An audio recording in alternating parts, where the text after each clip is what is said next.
समझता हूं कि अगर लोकतंत्र में ऐसा ही होता रहे तो बाहर तो हमारे आम नागरिक के मुंह भी बंद कर रहे हैं, शायद पार्लियामेंट में भी हमें बोलने की कभी अनुमति न मिले। तो ये दुर्भाग्य की बात है। और जो मैंने वहां देखो इतिहास हमें सिखाता है कि धर्म के वजह से जनता का उद्धार भी होता है और धर्म की वजह से इतिहास बताता है कि जनता का अत्याचार भी होता है। और जो आज मैंने तस्वीर सदन में देखी, मुझे ऐसा लगा कि धर्म के आधार पे ही आज के दिन लोकसभा के लिए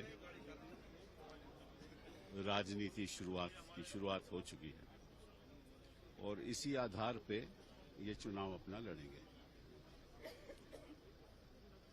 आज के सेशन की जरूरत क्या थी, ये मुझे अभी तक समझ नहीं आई।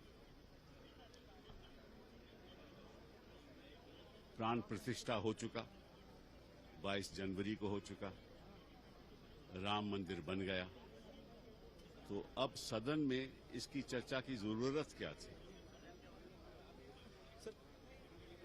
और अगर जरूरत थी तो हमें बताना चाहिए था कि चर्चा क्यों हो रही है। और जो भाषण मैं सुन रहा था सदन में, उसमें ऐसा लगा कि भगवान राम और मोदी जी में कोई ज्यादा अंतर नहीं है। जिस तरह से मोदी और भगवान राम के बारे में बातें हो रही थी, जैसे कि उन्हीं की वजह से राम लल्ला विराजमान हुए। असलियत क्या है?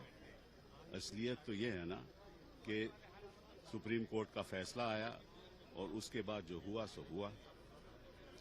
और ये भाषण हो रहे थे कि मोदी जी की वजह से वहां भगवान राम विराजमान हुए और दैट भगवान राम मोदी जी के साथ हैं।